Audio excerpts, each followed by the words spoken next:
It's gonna work. It's not. So now it's my goal to get you to screw up the thumbnail every time. We have some good ones. I've done a number of thumbnails that are not great. I'm just gonna put it out there. Not good. It's like pausing the show at the opportune moment. That's right. That's just my face all the time. Hello, Internet. Welcome back to the Elder Elves. My name's Colin Carlton. I'm one of the elves. This over here to my right, but I think it's still your right if you're looking on a screen. Maybe radio right, maybe like speaker right if you're listening. Maybe. To it? Maybe. I don't know. Are we in Dolby Digital? I don't know. I didn't pay attention. Know. All right. But it's you. It's me. I'm Miranda. I'm the other elf that is an elder. That's right. We should wear ears. We talked about wearing ears. But I don't know how, like, we're already in, like, a little niche pocket of, like, a different play. You know, there's a lot of Dungeons and Dragon streams out there, podcasts and stuff, and some other games, too. Some Pathfinder and some other things like that. And this is very... If you're watching this and you've entered the pocket of your creative person that likes writing prompts or into writing and, you know, maybe a nerd like me and Colin. If the algorithm gave this to you, you may have a degree in art. Oh, maybe. Or you're one of our friends. A liberal arts degree. Or you're one of our friends. Or you're one of our friends. Please come watch this. So we get 10 views this week instead of 2, which is just me and Colin making sure that we sound okay on the YouTube. Not even our significant others. I force, and I'm like, please, can you listen to this? Oh God. Fine. How long is it? Well, you're lucky, guys. We do not try to take this for a long ride. This is 59 seconds. Yeah, not very long ride, you know. Short, sweet, awkward, to the point, you know. That's just how we roll. So awkward. So awkward, but also direct. Today, though, see this creature behind my shoulder that I'm pointing to? She is asleep. Oh. She's so like we should not hear her meowing. I know. Until she wakes up. And then she's going to start screaming, but shh. She won't do it. Oh, no, she moved her head. Everybody quiet. Quiet. Ooh, she side-eyed me. Turn your car down. She knows. Today, like we've been doing for the past 4 episodes, we're playing Tether by Adam Baffoni. Wait. And I brought the link for it. You can go to Adam Baffoni, ADAMBAFFONI.ITCH.IO/Tether. That's where you can get the game we're playing. It's a story-based 2-person RPG that deals with journal entries. One of us is in the 90s. One of us is in the present. We're both in a small town called East Prairie in Massachusetts. It's a weird town with some funky stuff going on. And this journal exists in both time periods, and the entries propagate as our respectful characters write them in their own time. So the journal's in real time, but we're 30 years apart. That was a good summary, I think. That was a good summary. Yeah. I just finished drinking coffee, so I feel like I'm really on the ball right now. You are. You are. I was going to say that typically you guys, when you play this, you people, will be doing it together, sharing one journal. But because we are literally apart, this is just us writing in a journal and reading it to each other. We do send each other pictures of what we have written. Last time I took video of me writing so I could TikTok it. I didn't do that this time. Sorry. But as you'll see, I know. And also, I didn't like how it looked last time on TikTok, so I'm trying some other new stuff, okay? Don't judge me. Learning as we go. Last episode, it was Colin's turn to regale us with some possible horror, which he did. And this time, I'm rounding it out, finishing up the first set of prompts in the hearts. We'll be moving into the diamonds today, because that's how it rolls. But do you have your prompt handy? I do. So that we can remember. So we can whisper it to each other. The original prompt that I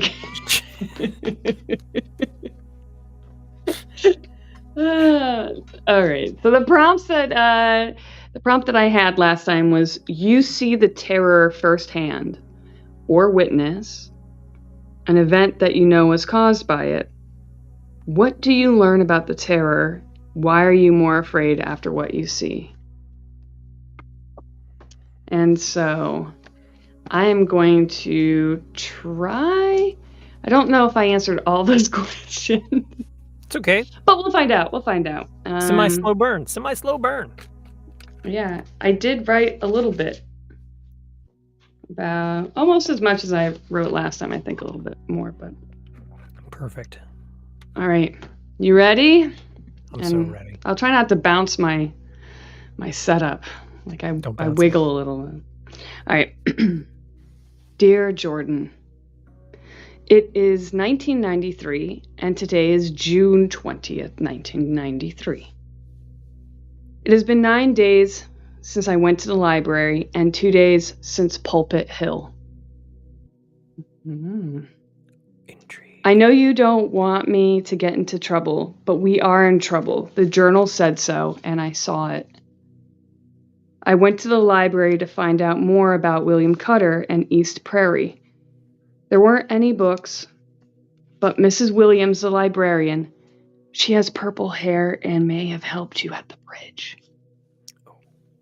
Told me his old house was up Pulpit Hill, the biggest hill in town. She said it used to be something to look at. Very big, very old colonial, with a huge orchard and cornfields, but it is all lost now. She said, time eats, then restores.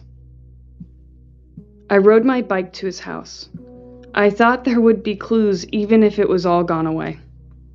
I'm very good at finding things. The fields had no corn. The apple trees did not have leaves. The house is big, but it is empty, and it has peeling paint and broken windows. That is how I got in. I was careful. I didn't hurt myself. I was only in for a minute, tops. There is a big mirror in the hallway. I saw myself in it, but the other me didn't move like me, and when I stopped to look, so did she. She smiled. I didn't smile back. She said to me, "Hello, Charlie." And then she looked at me with black eyes and said, "You came to me quicker than I thought you would." I didn't know what to say. I was so scared, so I ran. The front door was unlocked. I think I left it open. I rode my bike very fast and hid under my blankets. I told my Nana that I wasn't feeling good and got out of having dinner. I made sure to cover the mirror in my room in case the other me came back. Be careful, Jordan. It has my face. Your friend, Charlie. Ooh. How did you like them apples? I liked them apples so much. They were shiny and crispy and rotten inside. It's sweet.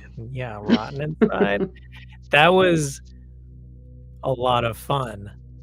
That's the darkest tone we've taken so far. I think that's a good moment. I think it's a good turn for where we are in the story. Okay, so she went up to Cutter's house to go check it out. Go check it out.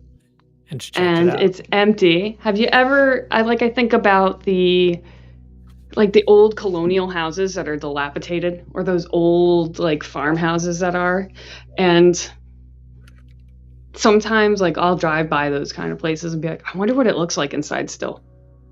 And there's always something weird if you do get a chance to, sneak into those. There's always something weird about it. There's nails in the wall where you're like, why are there so many nails? Give me a video of somebody, exploring some old dilapidated house. And I'm like, oh, man, I don't know about this. Yeah. Because around here, it's very, I grew up out west, so it's not that there weren't old dilapidated farmhouses out there, but most of them, if that kind of stuff existed, most of it was tore down and, a apartment complex is built over it or something like that. There's not a ton. Oh, the cat woke up. She woke up. She is. But out here, you've got all these New England, ranch farmhouses that just fall to pieces and nobody does anything with them. And they just sit there and rot. And it's creepy. Because we have New England creepy history where it's a salt box colonial, though. It's the salt box houses are just a box and the windows are smaller than typical. And you get in there and you're like, yeah, everything's shorter or not angled. The angles are really off and nothing's level. So I can really I can visualize Charlie in Cutter's house. The boards rotting out and there's probably wallpaper that's peeling off that looks nasty. And it's dusty. Yep. Cobwebs where you're there's just a rocking chair facing the corner for no reason. Dolls that are gross face down in the corner somewhere. Yep. All that stuff, man. Yeah, I love that. That was a really good one. That might be my favorite one so far. Oh man, I don't know what. So I was trying to keep that kid kind of perspective. Yeah. Where it's not super descriptive, where it's just this is what happened. And then this happened, that's it. And you're okay, because they don't go into and the depth of it an adult would, or or a writer like us would, where we'd be let me tell you what it was. The house was this color yellow, Let me describe this in great detail so that I can smell the hay as I rolled, any of that stuff. But it's that felt like a Are You Afraid of the Dark episode. Yeah. Which is perfect. That is good. Yeah, that very much. I thought about it for a while after we got off. Well, we were done. And I went and rode out to the hill town to go. We went out to drop some artwork for my wife. And then we were in this little tiny town. And it's it's a town that I would think is close. We drove past a gas station and a auto body shop. Yep. And my wife goes, "Hey, is that Murphy's? Is that where? Do you want to take video of that?" And I was like, "There's too many cars there." And I was kind of bummed out by it, but I was like, "Oh man, if there's not that many cars, I would totally do that." Because I don't want to put people's license plates out there or any of that weird stuff. But it had that cozy town kind of feel. During the day it's not eerie, but at night it probably is a little. Well, it's funny there's a railroad running through it. Yeah. Oh, there's always a railroad. Yeah. Always. There has to be a railroad. But it's funny because those towns always feel like sound stages. like Yeah. little backlots, because it's always Mhm. like, man, yep, there's the gas station that's also an auto body. There's the Mhm. general store. Maybe there's a liquor store, or maybe there's just a bar. It's probably one or the other, or like the liquor store is the general store, Yeah. and then the Yep. railroad tracks, the church, which is always like bigger Mhm. than anything else. Yeah. I was going to go out to this little hill town near us because they have like a church on a hill kind of thing. And I was like, Mhm. oh, that'd be fun.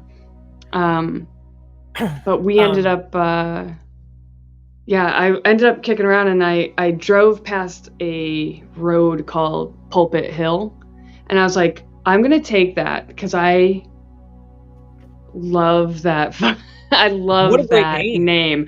What a perfect name. I was like, I like that. We're gonna hold on to that. And you know what? Real life creepy shit happened on that street. You cannot tell me otherwise. Absolutely, yes, it had to have happened because Pulpit Hill is like such a great name. I was like, yep. I don't know how I'm gonna do it, but I want that. I want that in there. Like I knew she was gonna go to the library. I wanted her to visit Cutter's, and I wasn't sure if I was going to do that in this story or not. And I was like, oh no, they probably don't have history there.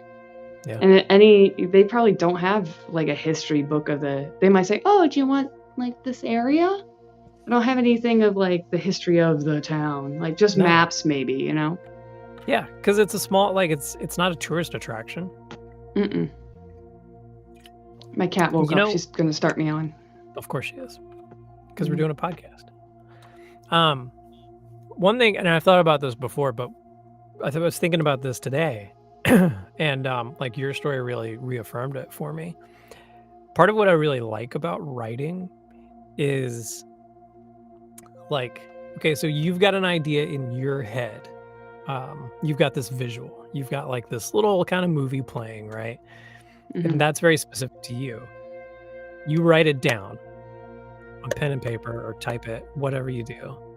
And that's like one form of it. And then everybody else who reads it has a different interpretation.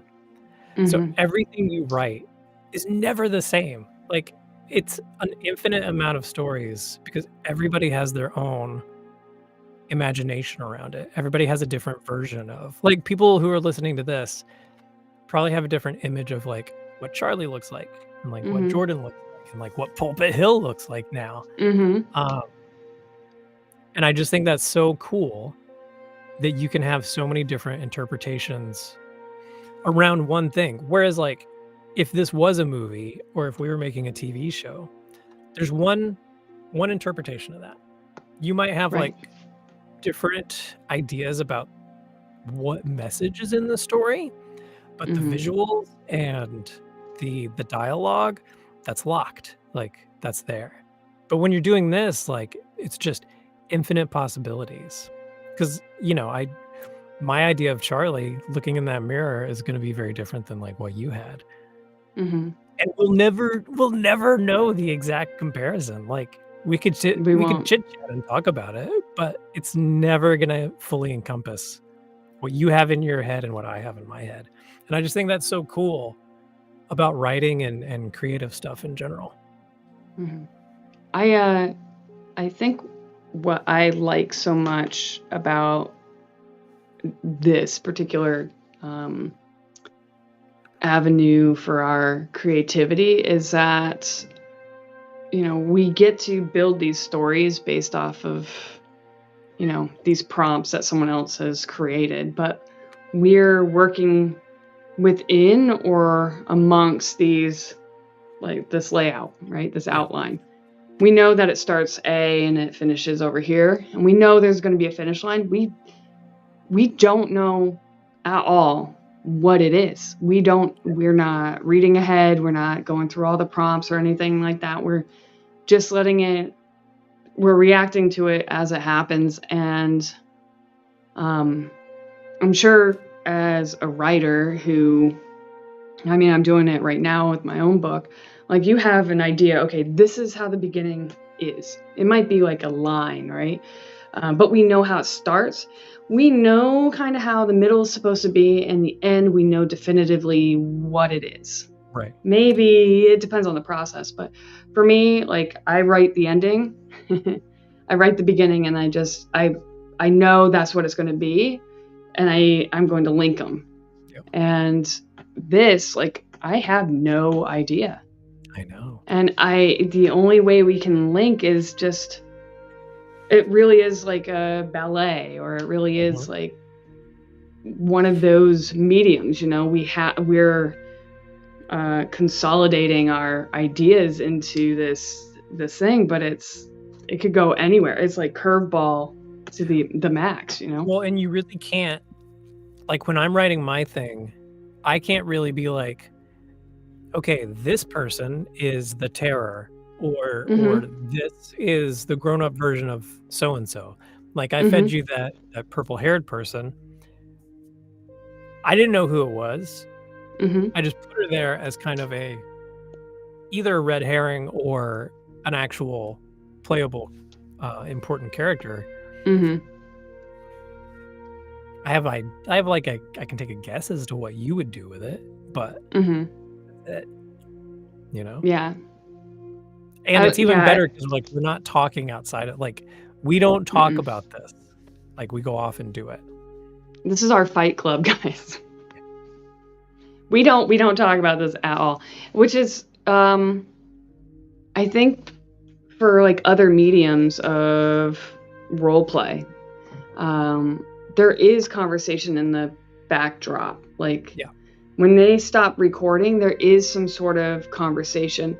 And I've watched so many videos, like there's Transplaner, that's a really awesome RPG out there, and their GM has talked about like what it takes to build that kind of base, and they are talking so intricately about things. Maybe not how the story is going to roll, right? Because that's kind of the fun of a role play game. Like, it's that.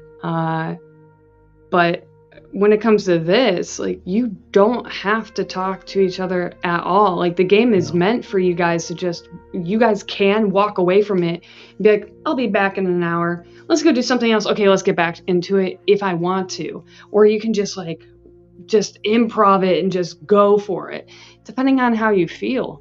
Well, what a fun game you have, like an old-fashioned literal pen pal. Like, if you're writing letters with somebody else, like, what a fun game to do. Yeah, could you imagine if you did write this in letter form? Yeah. Though. Like, and I'm sure we'll find that 2-player TTRPG out there that is going to be one of those, like, you're going to take and lick an envelope. Ew. And then you're going to start with the left-hand side. Oh my God, I just made a game. It's like, it teaches you how to write a letter. And then you just have a pen pal that you write back and forth. And the prompt is like... the expansion pack where it teaches you cursive. Every time you get a new letter, you look at a new prompt, and the first one was like, a greeting. And the next one's like, tell them about what the best part of your day was. Wow. Man, I'm going to make money.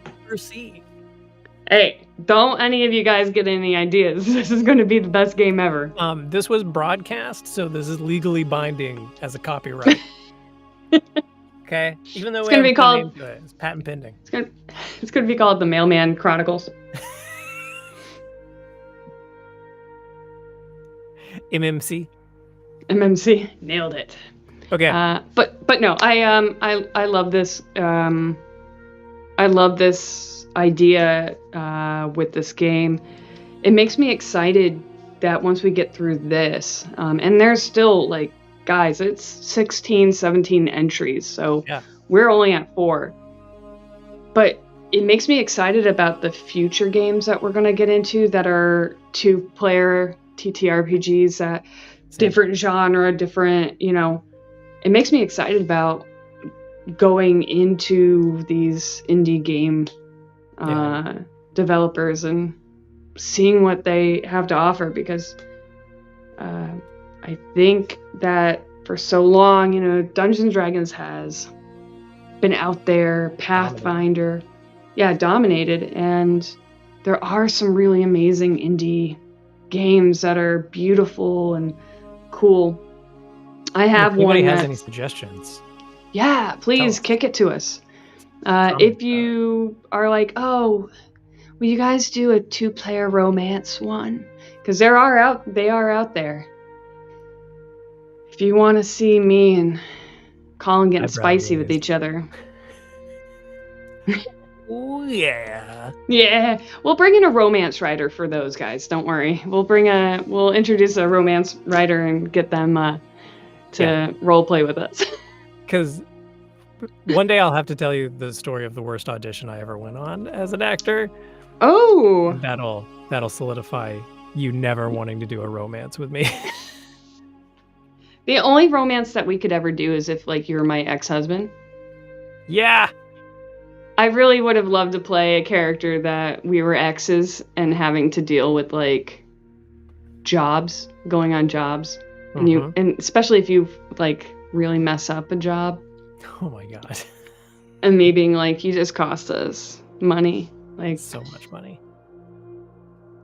But seriously, shoot us a DM if you guys have any other 2-player games that you'd like to see us hop into.